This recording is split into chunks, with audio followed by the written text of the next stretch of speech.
In this tutorial, I'll show you how to change the Google Chrome language to English.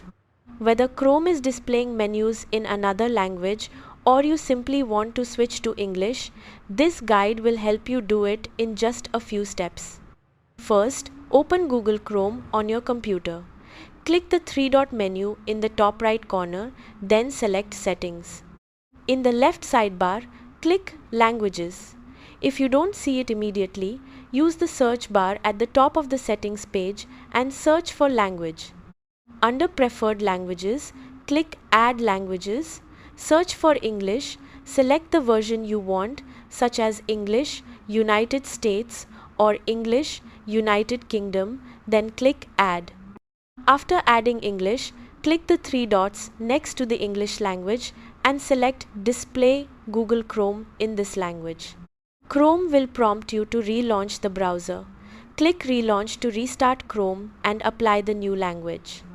When Chrome opens again, the browser menus and settings will appear in English.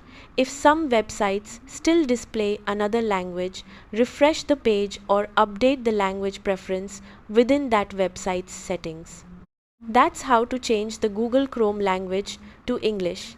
Thanks for watching.